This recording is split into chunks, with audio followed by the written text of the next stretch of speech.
Thank you we very all much. have our crosses to bear. Thank you, gentlemen. Peter Archer, Nick Scott, David Alton, David Dimbleby.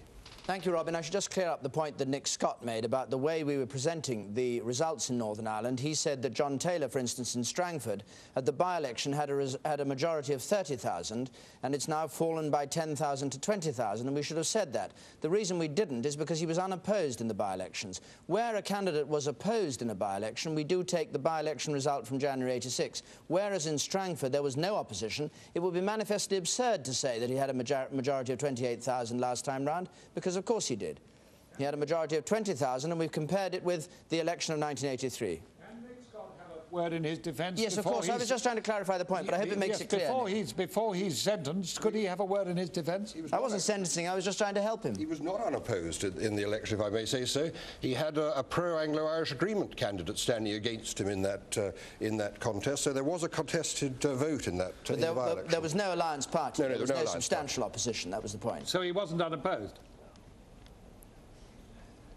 Who was that question addressed to, Sir Robin? You, of course.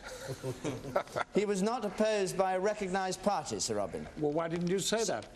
Thank you. Much obliged.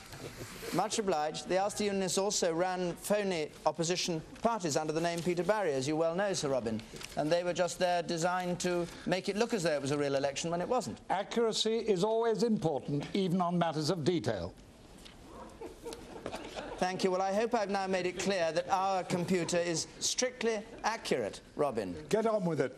No, cheap insults will not give way. I mean, I won't give way to cheap insults from the other side of the studio.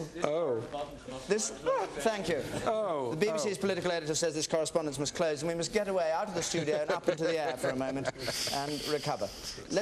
Peter, sorry, it's you in the battleground. Well, David, I know I was about to say... Leaving this battleground for that battleground. I was about to say the smoke and din of battle has left our battleground, but I think what it's done is transferred itself from the studio. However, this is the battleground in which we saw the seats, the contests being decided in the vital seat